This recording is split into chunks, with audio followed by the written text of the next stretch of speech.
Shana, Shania, Shinny.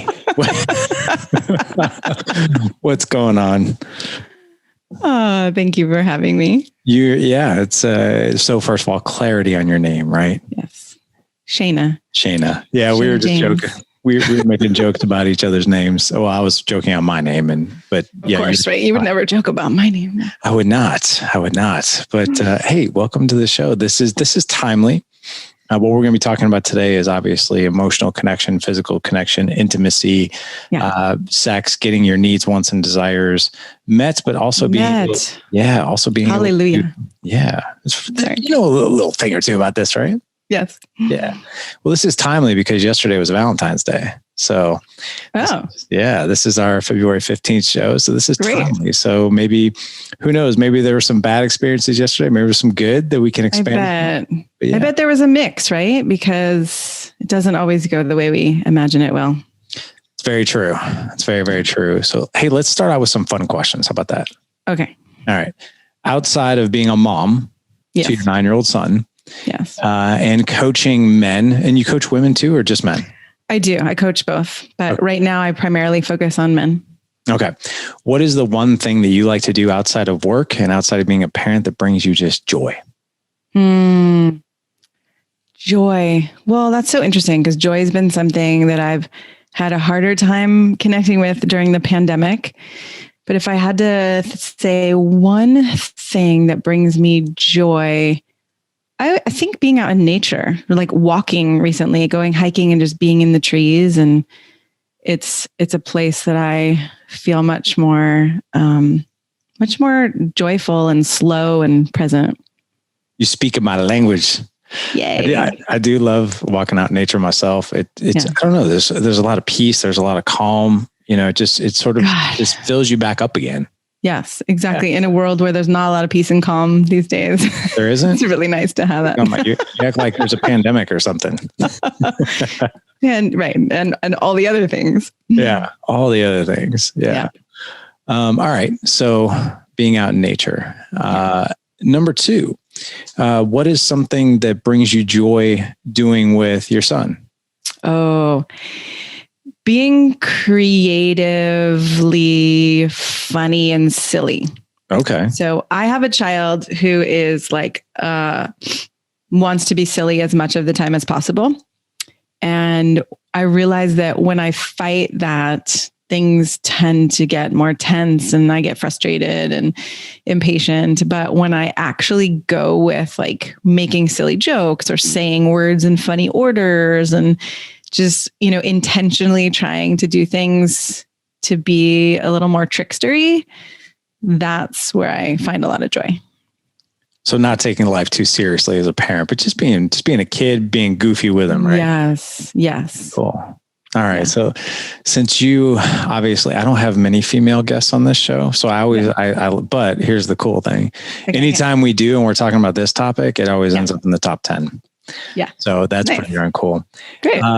Name 1, 2, or 3 things. Mm-hmm. I don't want to be 3 things being too many, and I don't want to absolutely close it down at one thing. I love the options. This is awesome. Right. Yeah. A, B, C, all the above. Yeah.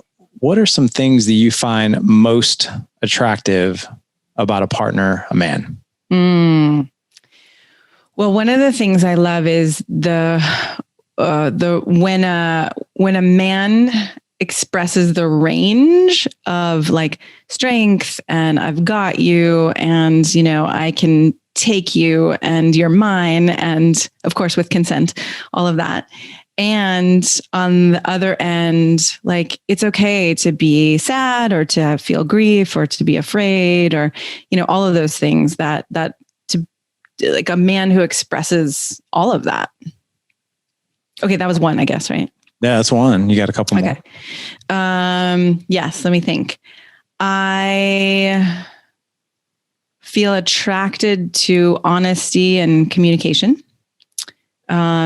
Honesty in a way that is attempting to create more connection rather than just dumping or, reacting. And I'm also attracted to a man who has like a vision, or, we could call it purpose. You could call it inspiration, right? Who's working towards something and wants to make the world a better place and sees possibility rather than impossibility. So I just want to make I think I just combined. So I had 4. No, that's all right. That's all right. So your perfect avatar for a guy that you would want to date is not a guy has shallow conversations, gives you one-word answers, plays video games in the basement, and works a 9 to 5 and does nothing else. Is that right? That is correct. Okay, cool. I just wanted to make sure we cleared that. We're on the same page. How long have you been coaching men on, and women too? Yeah. Physical, mental, emotional, intimate relationships. How long have you been doing this for? Almost 20 years. Wow. What got you into this? Ages me. What got me into it? Well, my parents' relationship is still very problematic, I would say. Like, my mom is really angry with my dad all the time, and my dad, tries to be nice, and he tries to get along, but it's just hard. It's not an example of what a respectful, loving relationship. So I think I kind of flew out of the nest with a sense of, oh my God, if this is what love looks like, I don't want any part of it. So either I have to figure out what it would look like, or I'm done and just going on to other things. And, I had a really strong desire to have love and relationship. And so I really dove into, okay, what is conscious intimacy and communication and sex and all of that. And when I was almost 20 years ago, I was doing a master's in, God, it's crazy to say how long ago that was. I was doing a master's in psychology and thought I was going to work with women, which I did for a long time. And I was invited to participate in a course called the Authentic Man program, where I gave loving and honest feedback to men.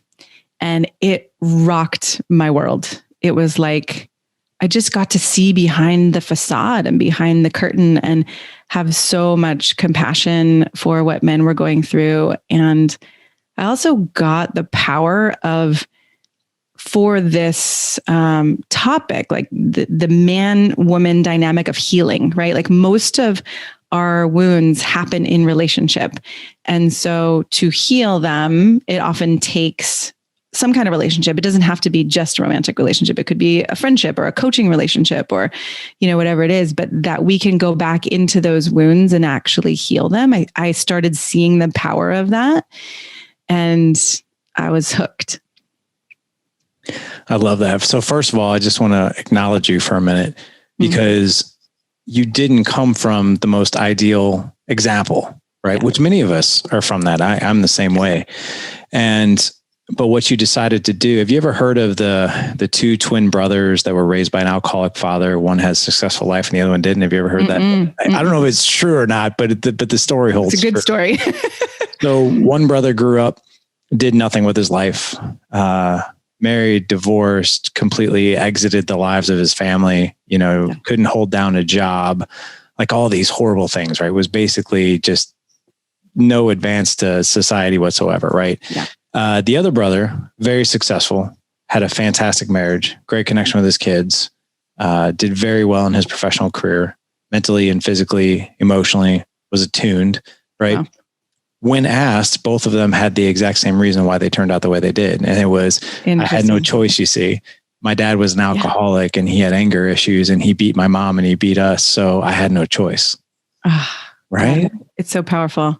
It's a very powerful story, and it's very, very true. So the one thing that I want to applaud you on is that you made that very conscious decision. Hey, I didn't come from this, but it's going to be different, right? Yeah. Which is so cool. But the other question I have for you too is, you mentioned that when you started working with men, or you first got exposed to working with men, you got to see behind the curtain. Yeah. And I'm fascinated to hear, what was it that surprised you most? What were some things?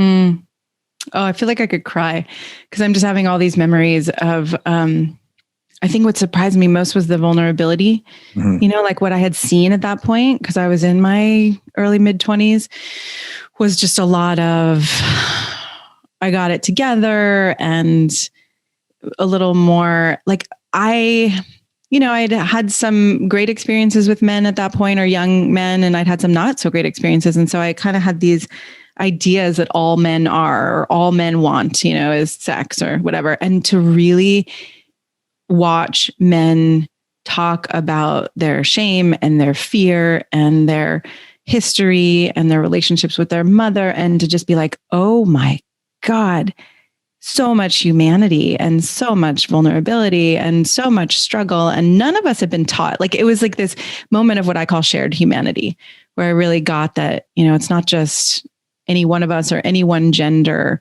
who's struggling. We're all struggling. But if we don't know that about each other, there's a huge gap. And if we feel like we can't say that to someone else, there's also a huge gap and a huge missing, in our relationships, if we can't actually come together and show that.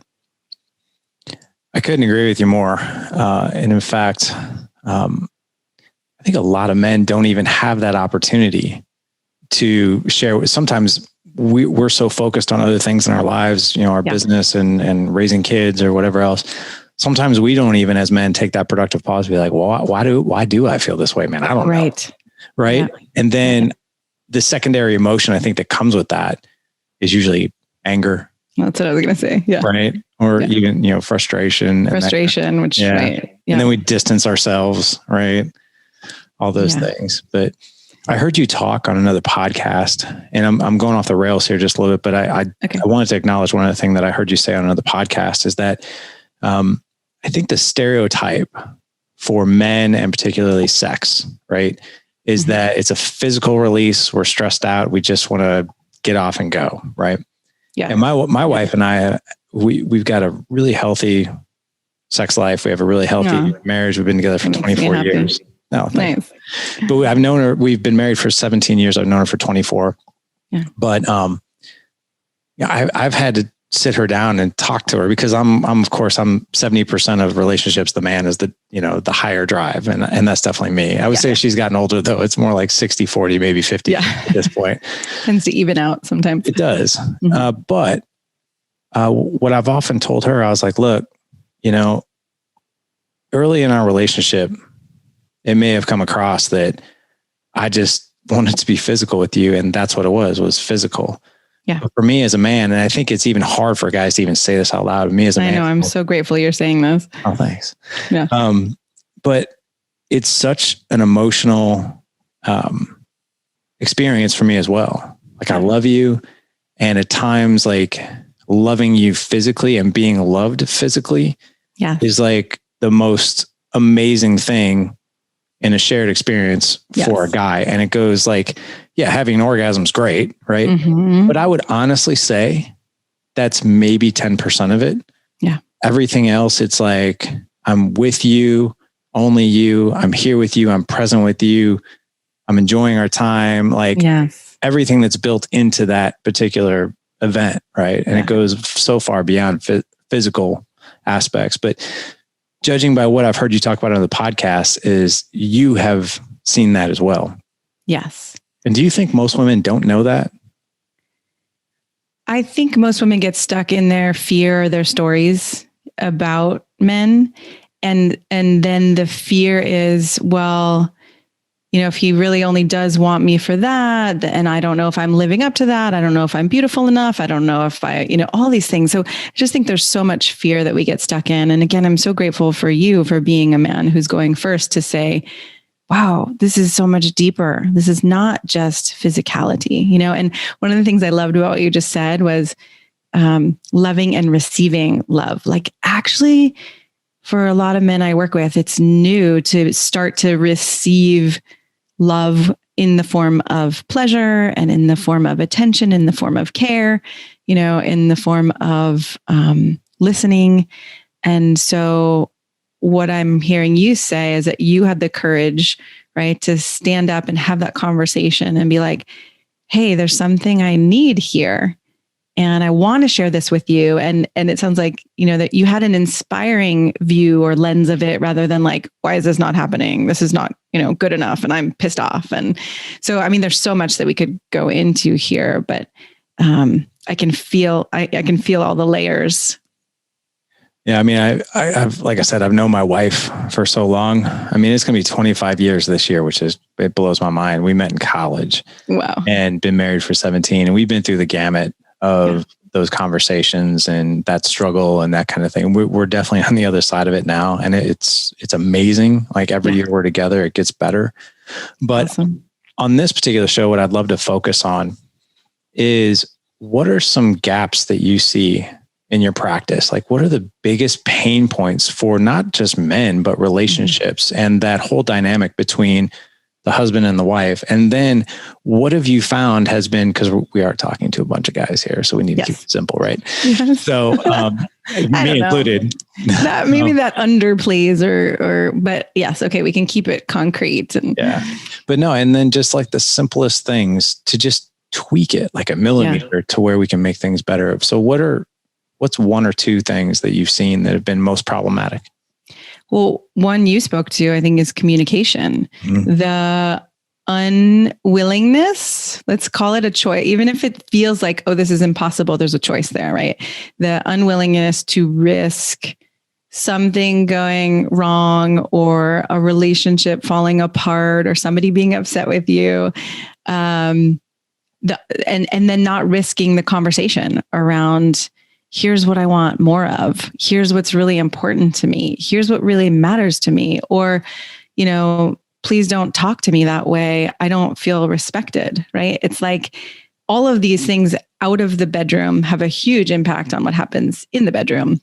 And so when I first started thinking about this, I just started thinking about communication around sex. But if there are pieces that are, if there's upset, if there's frustration, if there's disappointment, and those aren't being communicated about, then that completely impacts what happens in the bedroom. So are you saying that things outside the bedroom affect inside? Because it took me like first 5 years of my marriage to understand that, by the way. Yeah. What does this have to do with this? Right. But you're like, wait, but this is separate. This is not the same place or the same thing. Yeah. Right. And I think, I don't know if this is a gendered thing, but it seems like women have a harder time compartmentalizing or setting things aside. Right. Sure.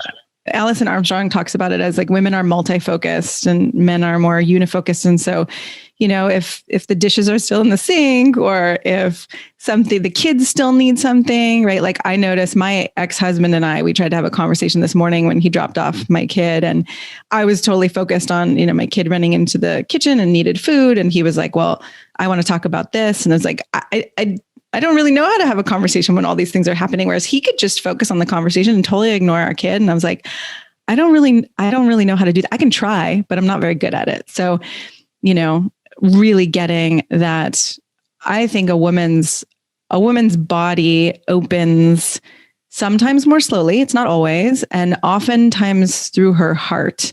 And so if her heart, and if she can't relax in her heart because certain things aren't handled or certain conversations are still on her mind, then she's not going to feel very sexual. Yeah. So let me share an experience with you here. So years ago, I used to always think like, well, what am I doing wrong? Because like my wife during the day, I obviously work from home. Yeah. And during the day, like she's, this kid, 4 boys, like all this, blah, blah, blah. And like, bless her, bless both of you. Seriously, 4 kids. Yeah. It's like a there's a special place in heaven for her, I think. Yes. Yeah. But, what I would notice is like during the day, like I'd be in my office, be working, and then I'm like, oh, your mind start to kind of race a little bit. Then you go up to her and, you get all lovey-dovey, and she's just like, yeah, great. And boom, I'm here. Yeah.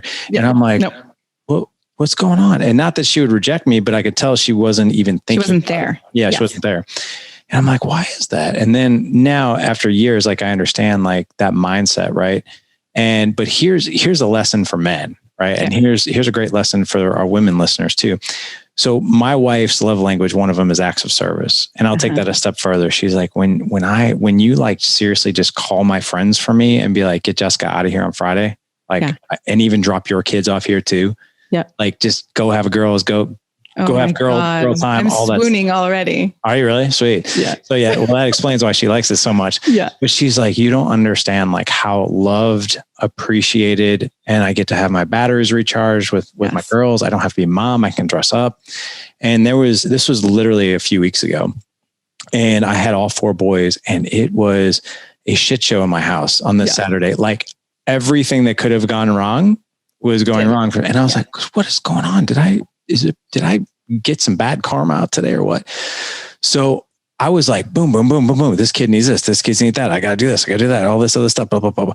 So then my wife comes home and she's like all recharged. And all turned on. Yeah. She's like, what's going on? I'm like, oh, how are you? Let me get dinner. Blah, blah, blah. And she like stops me and kisses me. And I'm like, yep, okay. And I'm like, I didn't even get it at the point. And she's like, you seem like you're really busy. I was like, it's just not to make you feel bad. I was like, because that's nothing to do with you, but like, it was just crazy here today. Yeah. And then when we went to bed that night, I was like, I know for a fact, I was inside your head today. Yes. Because like that wasn't even on my mind. And even when you came home, like I didn't even get it at first until a little later. I'm like, oh, that's what she wants. Right. Oh. So yeah, I get it. And I love this. One of the ways I talk about it is getting her world, or, stepping into her shoes. And so it's awesome if you want something. I think that's another thing that gets left out is, hey, I want this thing, or, this sexual experience, or this kind of intimate experience. It might even just be, I want to be cuddled. I want to be loved, whatever. That I think often gets left out. But right, when you actually get inside of a woman's shoes and you start to understand her world, and she can vent that a little bit and she starts to feel understood, then her nervous system can relax. And then she can get back into that place of feeling more turned on, because turn on, or attraction, or chemistry, whatever. It's like, it happens when there is spaciousness and when there's relaxation. It doesn't happen when there are 1,000 things on the to-do list and somebody's going full speed ahead. I had one other female guest on here talking about, like, because you mentioned the tasks, right? Yeah. She talked about the differences between masculine and feminine energy. And masculine energy is getting things done, task oriented, like check things off the box, like that's. And when a woman is in that mental place, it's hard for her to get into her feminine energy, into that more sensual sort of. Is that true? It's true for me. And I think it's true for a lot of women. I never want to say like all women, but from the clients that I've worked with and the men who have women in their lives who are very strong and very action oriented, they have to spend some time like slowing their women down, actually. And the way you did it was amazing. Like, okay, go out, have a good time. And then another way could be, doing something for her at home, whether it's making dinner or running her a bath or taking care of the kids so she can just go breathe or do yoga or meditate or whatever she does, read, something like that. And just giving her that time to, the word just came up, was like ooze out of that, constricted, I got to get shit done way. Because now I'm imagining, like, for you guys, that's powerful and that's strong. Like when you're in that mode, I can imagine that feeling like really energizing. And yet for women, it tends to often dry us out or have us feel more tired.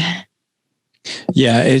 Getting things done for a man, I think it feels really damn good, right? It almost makes us feel more as that provider, that protector, like that guy who gets things done. We do take a lot of pride in that. Yeah. So, as far as, I think we definitely hit home, understanding the mind and the heart of our women. Right. Yeah. And so what is it what else besides what you mentioned? I know you said getting out with her friends, maybe running a bath. I actually had another guest on who talked about getting in touch, getting her more focused on her senses. So like, for instance, if you're going to run her a bath, make sure it has scented salts, make sure you have candles, like that kind of thing, like the sense that she actually likes. Yeah. So you want to put her in an experience. If you light a candle and she hates the smell, then you're going to stress her out, or she's not going to like it. Right. Yeah. But what are some of the things that most men we just miss it? And don't think about. Yeah, we don't think about it. Yeah. Well, I mean, the thing that's coming to mind is it's a little less sexy than doing something like that, but it's actually listening, right? Like, yeah, even yesterday with my partner, love your face. I don't know if that was an eye roll or what. That was, I need to get better at that. Like that was, because that is one thing my wife tells me. She's like, I can tell sometimes when you're not there. Yeah. I mean, my partner and I have a practice that we do, like a clearing practice, and we don't do it all the time. Actually, we probably hadn't done it in many, many months. But yesterday I realized, like, we don't live together. And when I was imagining seeing him, I was just like, I am not turned on. I am not excited. I am not, I'm not feeling great about this. And so when I really went inside, I was like, well, why is that? And it went back to, okay, we're having this conversation about moving in together and where we would go and how we would do it with our kids. We both have kids. And so that, blended family, all that stuff. And I started having certain feelings about things he was saying and whether it was actually going to happen. And I was making up stories in my head. And so we sat down yesterday and we did what we call a clearing, where I just spoke to what I was feeling, what I was thinking, what I was noticing. It was very consciously not blaming, attacking. It was not, you are doing this. It was like, I'm feeling this. And by the end of 20 minutes, he listened actually silently for the first 10 or 15. And then we had a little bit of a conversation, and without defensiveness, but he just really got curious and tried to understand more of where I was coming from without taking it personally, that my stories about him meant that he actually was that person in my stories. And by the end of the maybe 20 or 30 minutes, I was like, all that tightness in my heart and in my body had relaxed, and I could actually imagine like hugging him and kissing him and even having sex with him again. So, something really, really powerful about listening and communication and curiosity, wanting to understand more.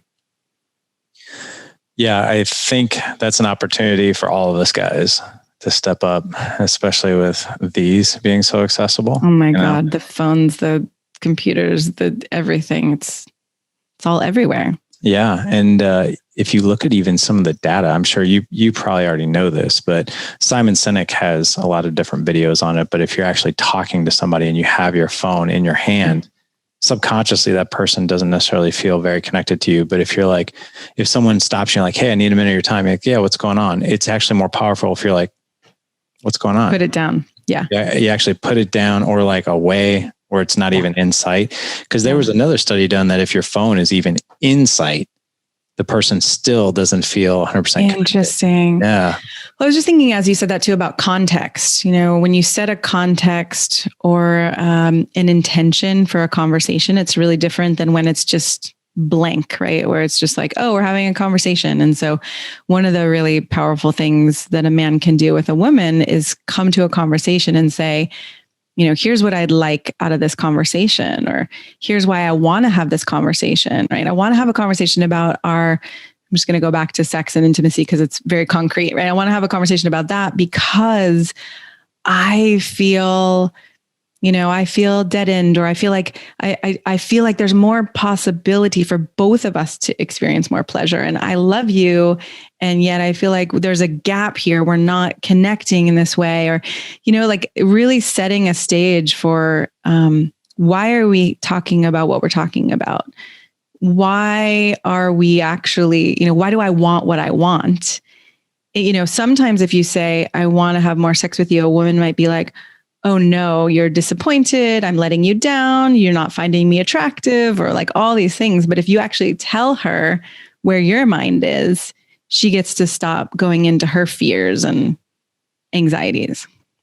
Can you give us an example of that? So like, what would you want to hear from a man to you who felt that way? Yeah. I would want to hear something like, hey, I've been thinking about this, and I want to have more incredibly pleasurable, ecstatic sex with you. And I want to know your body. Like, I want to know what lights you up. I want you to have the most amazing orgasms of your life. I want that for you. And it would be amazing for me too. Like I want us to go to that next level where everything that we have to do during the day and accomplish during the day, we're kind of buoyed by this energy and this pleasure that we get to experience with each other, because life is really hard. So, could we explore this together? So gentlemen, if you want to go ahead and hit the back arrow of 15 seconds 4 times, just over and over, just hear that. Just take notes on that. Yeah, just take notes on that particular thing. No, honestly, Shana, what I really want to acknowledge about that is that you spoke about, this is what could be. This is what I would want. This is like this is the positive things that would come, versus like, why aren't we, fill in the blank? Right. Why can't we? Right. The opposite side of the coin of every complaint is a desire. And that is something that when I was leading workshops for women, I would harp on very, very strongly, because, women have that stereotype of we can nag and we can bitch. And I did that in my marriage. I'm not proud of it, but for me, there was something about our sex life where I was like, why isn't this happening? Instead of bringing the desire. So, it can feel like, I don't want to speak the desire. I just want to say what I'm not liking, but just trust me, right? It does not go over as well. It has people feel, if you're, especially in a relationship with your woman, it'll have her feel, like something's wrong with her, rather than, hey, there's something we can do here together. And I just want to say that, I don't like to give scripts. Like, you don't have to say what I just said word for word, make it yours and fill in what actually is true for you so that it feels natural for you. Yeah. We're really big on themes, pull out the themes and not necessarily the script of the theme. Yeah. Go with that. I got to tell you, in my early years of being married, every conversation around like, why aren't we doing this? And why can't we do this? And why aren't we having sex more? Always. And the fact that I expected the next conversation with the same context and the same themes to go better. To go well. Oh, I have so much compassion for that. But the cool thing is that when my wife and I, if we do something different, it's like mind blowing and it's amazing. How might we have more of that? How might we do that more often? Right. I love that question. Yeah. Versus, I love that question too. How might we? And that you don't have to know. Like, I think a lot of times men think, well, if I'm going to be the leader here, then I have to know exactly what we're supposed to do and I have to be good at it. And you don't have to know, you can figure it out together, but you're taking the leadership by, stepping forward and having that conversation. And I would say, as a woman, I'm so much more turned on by willingness and a man wanting to actually understand my unique body and physiology and, nervous system and whatever, than I am by supposedly you having like the right tools lasting a certain amount of time. It doesn't really work that way for us as women. No, and not only that, but just humanly, right? You respect and appreciate and you connect more with someone who's humble. Yes. Humble and humble. Sorry, I said that wrong. Just humble, because we don't necessarily have to know all the answers, right? No. We don't. And I think a lot of men are afraid to ask, in my experience. Like, it's okay to ask. And you can ask powerfully or you can ask disempowered. Oh my God. Did you know where I was going to go next? No. Oh man. So this is what happens though, right? When you're connected, the synchronicities start to happen. You get on the same page. I love it, man. Seriously, I knew I was going to go in this particular direction because this next topic I'm going to ask you about is really big. And I think a lot of guys really want to know the answer. So I like I said, I did my homework on you. I know you interviewed Dr. Robert Glover, right? Mm-hmm. And I did too. I interviewed him twice. And so a lot of guys are really caught into that the nice guy syndrome. And we have these 3 covert contracts, right? If I do X, hopefully, if I do the dishes, hopefully this. And then when she doesn't, we're like, oh, that's great. Resentment, disengagement, and then then she gets resentful because he's resentful. And it's this cascade of problems, right? Yeah. Here's where men, I think we just miss it, because I honestly think we don't know how to do this, and we don't want to come across needy. Yeah. We don't want to come across as inferior. Yeah. But when it comes to a man asking for what he needs, wants, and desires, Yes. So quiet about it. And then we put the expectations on you guys. Like, well, if I do all these things, like, then I won't have to ask for it. Right. She'll just know. Yeah. Right. But a lot of us don't even know that we're doing that. I know. Right. Right. So, can I share a story with you before you answer? Sure. Okay. Because I think the story will give men some context to what I'm talking about. So Alana Pratt, who you and I both know. Yeah. We talked a little bit about this. And so my wife, she talked about the approach and masculine energy, empowering, not overpowering, voice tone, the whole 9 yards. So like there's been something, and I'm not going to say it because of the privacy of my wife and I, there's been something that I've always wanted to do in the bedroom. And like for 15 years, I never asked, and it's nothing even crazy. It's very sort of simple. Yeah. And so I've always kind of waffled about it. And then I had Alana on and we talked about it. And so I'm like, you know what? I'm going to ask for what I need, want, and desire. And I'm going to go with the approach that she told me. She's going confident. She, the other thing she said too is don't be stuck on the expectation that she's going to follow through. In other words, if she says no, that's no hindrance on you. That's not to downplay you. Right. Your confidence comes from the fact that you asked. Yes. And that's it. And it could be a no for now. And there's a room for negotiation and all those kind of things. Right. So if you kind of just like walk away feeling like that's the end, then that is the end. But there's so much more there. Yeah. But the story is, so you did it? I did it. The story, but I want you to hear the story, but I want you to teach us the themes and maybe even things that I missed. Cause maybe I didn't do it totally right. But so she came in my office and I was like, hey, listen, I have a question for you. And this may sound ridiculous because I've been holding this back for 15 years. 15 years. Yeah. I've always wanted to do something with you and I've just never asked. And she was like, oh my gosh, like, why have you held it back so long? Well, right. That's what I'm wondering too. Yeah. And I told her and she's like, and I was like, this is what I really like to do. And wherever you land on it is fine. And she's like, yeah. And when do you want to do it? That sounds amazing. I love it. And I was like, she goes, how long? I held that in for 15 years. Yeah. And I was like, wow, it's really that easy. And she said, yeah. She's like, I wish you would have asked me sooner. We could have been doing that all along. What was it like? Did you think that she wouldn't like it? Did you think it was dirty? Did you think like, what was the reasoning? I mean, a little bit of both. Yeah. It was more like, I knew it wasn't within her comfort zone and it's something we had never done. Yeah. But here's the flip side to that story. I was like, okay, question for you then. What if I would have asked like this? And I was like, it's okay if you say no. All right. Or like, it's okay if you say I'm no. I'm going to apologize first. Deal. Right. Yeah. So listen, I kind of been thinking about this and you know what? It seems a little weird. It seems kind of weird, kind of odd. Like, but you know, I feel weird even asking, and she goes, no. And I was like, I haven't even asked yet. She goes, you didn't have to. She goes, you weren't certain about it. So I wasn't certain about it. You didn't feel safe asking it. So I didn't feel safe. It didn't matter what you asked. I just automatically, I got this feeling of like, no. Yeah. So and the thing that so first of all, proud of you for asking, because that is awesome. And and it goes to show you might be holding on to something for 15 years and ask and just be like, oh my God, I could have done that way sooner. The thing that I get a little worried about is telling men you have to ask with confidence. Like, I think when I put confidence in the way I see confidence, which is actually like, I know that I can roll with whatever's going to come up. I trust myself. When I see confidence that way, then I feel good about it. When I see confidence as like, I got to have it together. I have to ask in a really strong way. I can't breathe I can't, the example you gave was disempowered for sure. And that doesn't feel good because then she's there wondering like, what is it about this? What is this thing? And why doesn't he feel safe? But I think there's also a middle ground.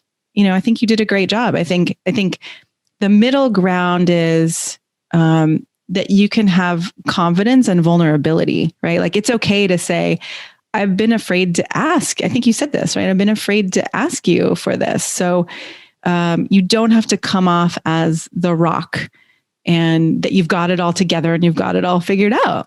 You're laughing. Focus. I'm kidding. The rock. Yeah.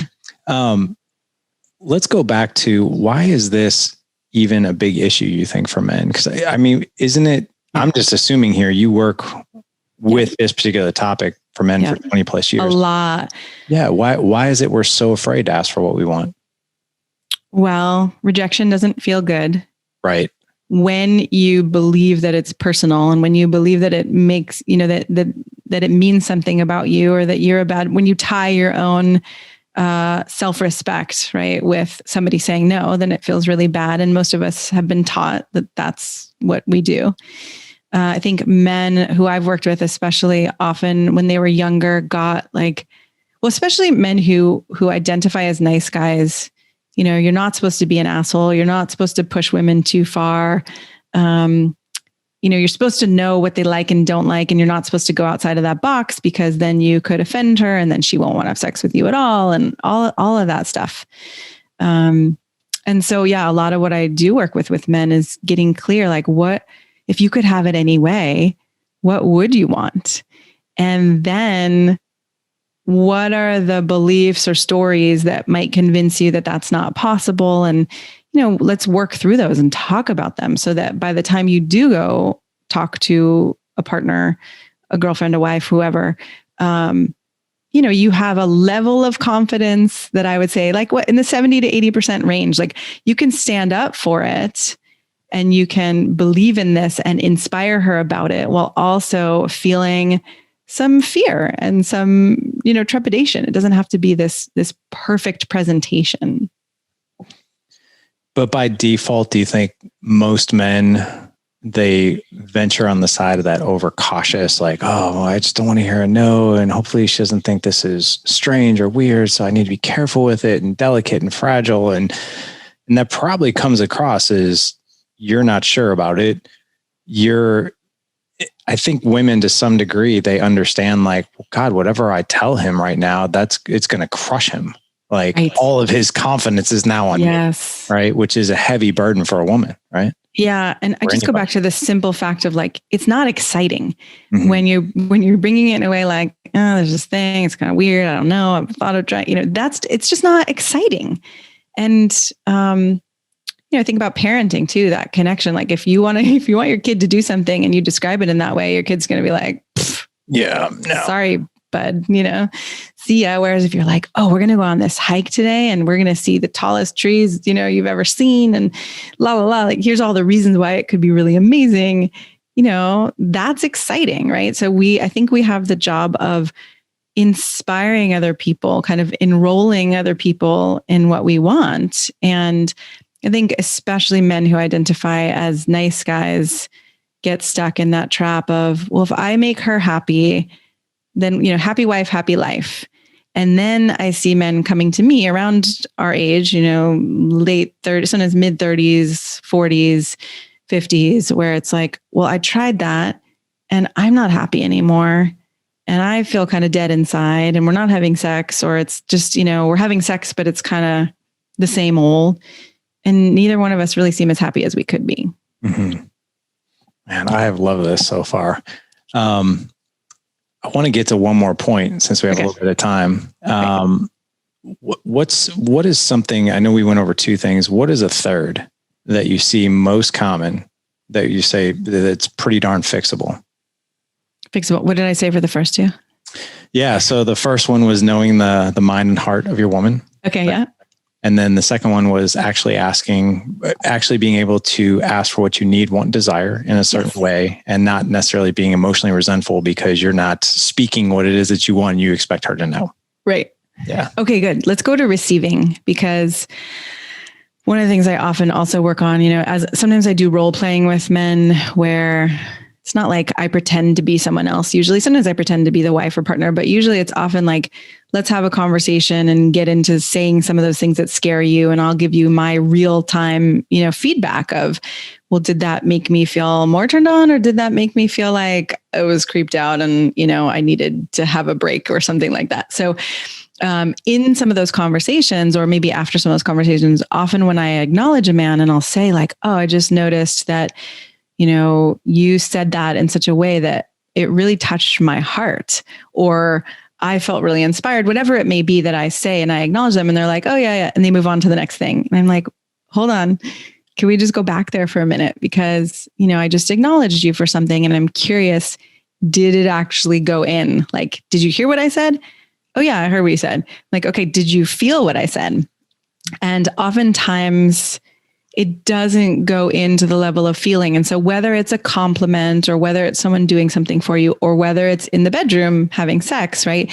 If you're not actually able to take in what's happening, not just in an intellectual way, but in a physical and emotional way, then you will start to feel kind of dried out and dull and boring. And, I always look at sex as the most concrete way to understand something, right? It's like you could be having sex while feeling and being aware of 90% of your body, or you could be aware of 10%, or receiving through 90% of your body or 10% of your body. It makes a huge difference. And so I often like to work on opening that door to receiving with men, which tends to feel vulnerable because, it may not feel like you're in a position of power or confidence in that moment because your heart opens, but it is a really powerful place to be. Why do you think most men are held back by that? It's a great question. It makes me want to ask you, but if I would to take a stab at it at first, I think what I just said around it's like, it's vulnerable. It's not a place of I'm clear and I know what I'm doing here and I'm taking the lead. It's a little more of a place of like, oh, it's not a surrender, but it's a little more like I'm opening, I'm showing my underbelly, right? Like I'm letting you touch me in a way. And anytime I let you touch me, whether emotionally or physically, I could get hurt. You could take that away. That's my answer, but I'm curious if you have one too. No, I think vulnerability and authenticity for a man is tough. Yeah. Because, and to be honest, like I used to hate the word vulnerability. Yeah. In fact, I really like to use authenticity just because even the word vulnerability is like, ugh. But yeah, you're right. It's like, my defenses are down. What could happen?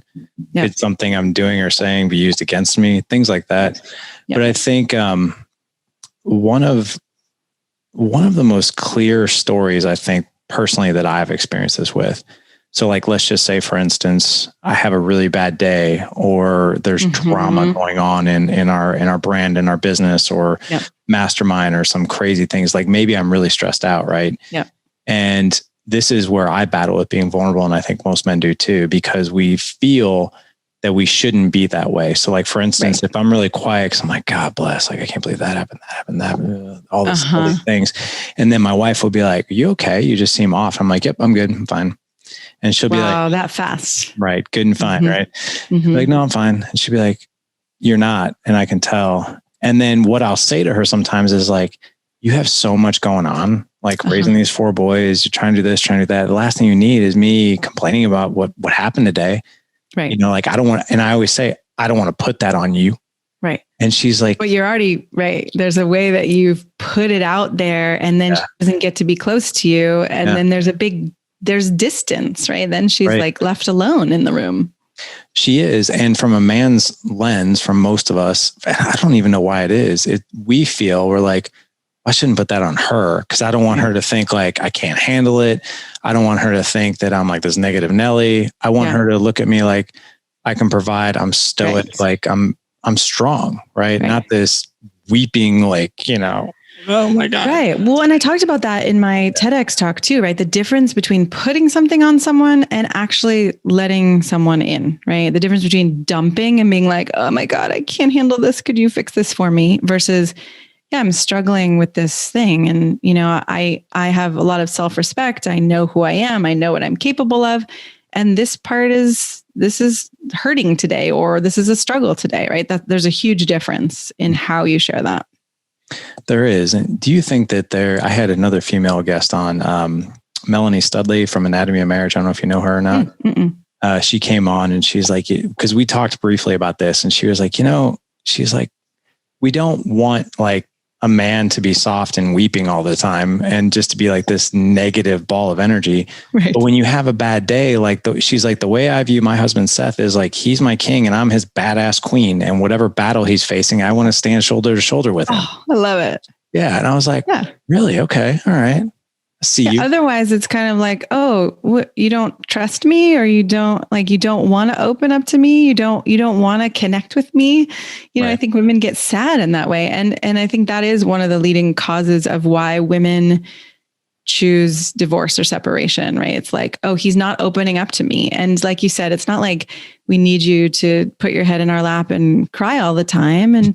But most men, like for you listening, think about like, how often have you shared your tears or your hurt or your grief or whatever with, if you're heterosexual, right, with your wife or your partner? Like, it's usually pretty rare. It's very rare, and so as we wrap up like this third point, what are some ways, like my personal rule, and I haven't even said this out loud to my wife, is like, I'm going to bitch and complain for 90 seconds about this. And then I might ask her to like, what do you think of this? What would you do if you were me? That type of thing. That way I'm not going on and on like some dramatic thing. It's like, okay, 90 seconds, 2 minutes, here's what's going on, and just kind of like let it out.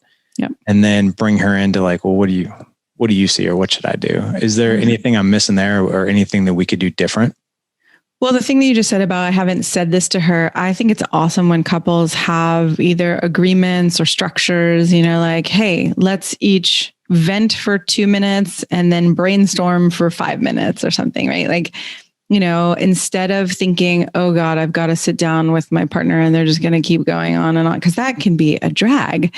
So I really do like timed, whatever you want to call it, time structured, like, hey, we're each going to come together and just for 3 minutes say how we're doing or how our day went. And then, maybe for another X number of minutes, we're going to talk about what I would love to feel with you or do with you in the next week or something, right? It could be just so simple like that. And I think when each person knows what's happening, we get to be on the same page, we get to relax. So I love what you're doing. And I think it could be even more powerful. I'd be curious to hear how it went, right? If you were both in on that and there was a sense of like, oh, here's something that we're doing together. I like that. So even just bringing her into like that structure. Yeah. Cause there's that deep need for certainty of humans. Yeah. Right? And actually when I just imagined you saying like, hey honey, here's what I'm going to do. I'm going to vent for 90 seconds, minute, 90 seconds. And then I'm going to then I want to hear from you.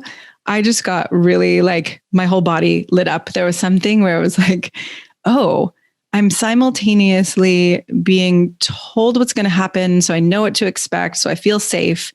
I also feel you taking responsibility for yourself and not just going into like a negative spiral, right? There's something that feels really exciting about that. Awesome.